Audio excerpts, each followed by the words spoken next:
What's up, Mavletic lovers and listeners, and welcome back to a new episode of Maverick Postgame. We've got another full show for you today as Mesa football finally wins in a dominating game. And men's and women's soccer teams have unfortunate losses. Plus, an all-access special featuring Dylan on Dylan. And the volleyball team pulls yet another win. All of that and so much more as we move ahead into this recap-packed episode of Maverick Postgame. So that being said, I'm your host, Grace Metcalf. And I'm the backup quarterback, Sean Sullivan. Let's get into all the game-breaking stats, off-the-wall wins, heartbreaking losses, and in-depth analysis of our CMU athletics. Roll it!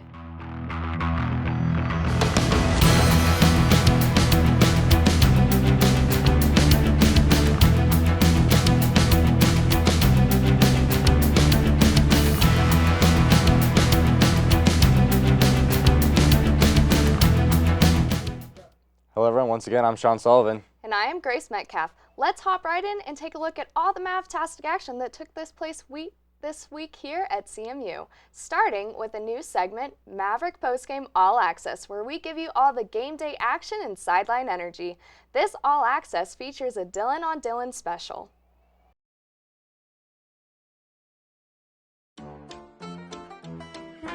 Thanks, Blonde Justin. I'm here at that sport Ted Lasso kept talking about before he joined that soccer team, here to ask some people fun football questions. Let's go. Not that way, that's where they are. Do you think that Tom Brady is so good because he kisses his son on the mouth so much? And follow-up question, do you think if I kissed my dad on the mouth a lot more, that I would be as great a football player as him? Yes to all. So, during the middle of a game, say a player gets a career-ending injury, what cheer would best go along with it? So how do you feel about the news that Michael Vick is opening his own dog adoption agency? Do you know that they sell more than just beer here? I did know that they sell more than just beer. Like, that's just crazy to me. Like, they have food, they have, like, the chasers without the alcohol. It's just... So what you're saying, I should call my dad? Yeah. Okay. Dad, I'll talk to you soon. Doggone it. I was thinking he would actually do a lot better than opening up one. Number 47, Zach. Thank you for your time. What is a Tim Tebow, and why are all the kids doing it? Tim Tebow, arguably the greatest Florida quarterback of all time. The Tim Tebow. Neil right there. That's the Tim Tebow. Yeah, this is actually only the first year that they've sold beer. So That's just crazy. Weapon, weekend weapon, national champion, Tim Tebow. I'm here at halftime, and if you can see it behind me that we're actually winning a game for once, this just shows that God is real, and he decided to use this one miracle a lifetime to help this college football team win a game that no one bothered to show up to because it's fall break. He probably could have ended war in the Ukraine, but, you know, I'd say this is a fair trade. Anyways, to find out the results of this game, we take it back to the studio with Short Justin. Well, I can say for sure that I'm glad I'm not your dad, Dylan. If I was, I probably would have given you up for adoption. But I am excited to share that the Mavs have gotten back to their winning ways. Not only did the Mavs just win, they annihilated Fort Lewis College 70-10 this past Saturday.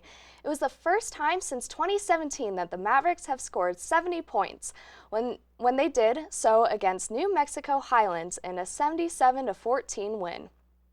The Mavericks dominated from the opening kickoff and continued it throughout the game, scoring touchdowns on 9 of their 10 possessions. They were even able to tally a defensive touchdown in the fourth quarter. Out of the Mavericks' 10 touchdowns on the evening, only 2 Mavericks had multiple touchdowns in Hunter and running back Keyshawn Ashford, who has played sparingly this year. 8 different Mavericks carried the ball, with redshirt freshman Miles Newble leading the way with 9 carries for 64 yards and a 7.1 yard per rush average. 5 of the 8 ball carriers recorded a touchdown, with Julian Eisen, Isaac Mestas, Hunter, and Ashford, and quarterback Keone earning their first career touchdowns. Keone came into the game in the second half and was 6 for 8 passing for 52 yards. He and Hunter found 10 different targets on the evening, with Jacob Whitmer being the favorite target, catching 3 passes for 55 yards and a touchdown. Markel Quinney also caught his first touchdown pass as a Maverick in the second quarter.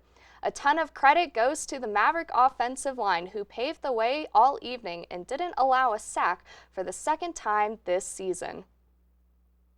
As a team, the Mavericks obviously dominated in the statistics. The Mavs had 601 yards of total offense, with 353 yards coming through the air and another 263 yards coming on the ground. The last time the Mavericks had over 600 yards of total offense came on October 21st, 2017, when they tallied 683 total yards against Adams State. The Colorado Mesa men's soccer had an unfortunate loss against Regis University this past Sunday. Colton Schaefer led the way offensively with 7 shots, 3 on target for CMU. Joey Joner also had 3 shots on goal among 5 total shot attempts. Winger Desiki Takana and center back duo of Isaiah Trujillo and Jorge Rodriguez all had 4 shot attempts. The Mavericks nearly tripled the number of shots that Regis took with 12 and had 10 corner kicks compared to 1 for the host. A Regis red card gave CMU man advantage for the final 27 minutes of the match, but none of the Mavs' 13 shots after Regis went in. Diego Chavez conceded for the first time this season, with Carlson DeHoot scoring the 34th minute and Cadal adding on in the 49th minute. Chavez now has 2 goals allowed against 14 saves in 390 minutes of action. After 2 relief appearances early this year, Chavez has started each of the past 3 of 4 outings for the past 5 matches for the Mavs. As a team, the Mavericks gained more shots and shots on goal than the Rangers. However, they were able to gain any goal advantage, even having 10 corner kicks. They were unsuccessful to have the ball meet the back of the Rangers' net. Yikes. The Colorado Mesa women's soccer team had a loss from a close game against MSU Denver. Metro State put together an airtight defensive performance and snuck 1 shot past Chloe Doughty to come away with a 1-0 win over Colorado Mesa. With the loss, the Colorado Mesa is 7-7-1 overall and 5-4 in the RMAC, with 3 matches left to play. The defeat broke a 3-game winning streak. Haley Klasner and Addie Randall had shots on goal for the Mavs. Lila Deer, the national leader in shots and shots on goal per game, was held without a single shot attempt for the first time in her 43-game career, despite playing all 90 minutes. As a team, the Mavericks managed to save all shots on goal MSU had, but unfortunately let 1 slide through. The Mavs managed to have 5 corners to their 1. The Colorado Mesa University Mavericks outlasted visiting Colorado State University Pueblo in a 4-set Rocky Mountain Athletic Conference volleyball battle on Saturday. Fellow outside hitter Sierra Hunt also put down 14 kills, while right side Aaron Curl had 1. The Mavs doubled with 13 kills and 10 digs, helping the Mavs to their 7th straight victory, which moved the Mavs to 15-4 overall and 10-2 in conference play.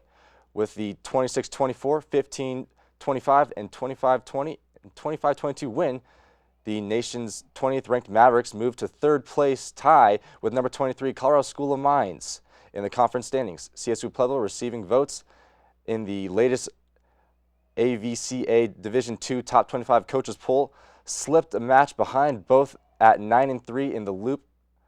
As a team, the Mavericks hit 0.302 as a team, but failed to record a single block until the 4th set, when they had 3. The Mavs got 80 points and 69 assists. Now that we have recapped some of the games, it's time to announce our Maverick of the Week. Our Maverick of the Week goes to Sydney Leffler. Sydney was named as the Rocky Mountain Athletic Conference Volleyball Offensive Player of the Week after registering 35 kills while hitting an impressive .46 in 2 key conference wins over the weekend. Congratulations, Sydney, for your outstanding performance. You are our Maverick of the Week. We are now at the end of our show, and it is time for our closing statements. My closing thought is on how the cycling team brought home their 3rd straight mountain bike national title. It is incredible how successful our cycling team has been. I know they put a lot of work, and it's awesome to see how much it pays off. That is awesome. My closing thoughts are on how football finally won a game this season, and by a long shot. I really enjoyed being there to watch on the sidelines. The Mavs finally dominated. It was a very cool game to watch. It's a shame it was on fall break. It would have been better to have the students there, but to witness a great win. It was a good game, despite so few being there to actually experience it. Now that we have wrapped up all the action from this week and given our closing thoughts, it is time to close the show. Thank you everyone so much for joining us this week on Maverick Postgame. I've been your host, Short and Blonde Justin. And I've been Sean Sullivan. Be sure to go check out our channel 62.2 for more games and updates. We'll catch you next week on an all-new recap-packed episode of Maverick Postgame. Stay safe, Mavs, study hard, go to a game or two, and of course, have yourselves a Mesa amazing day.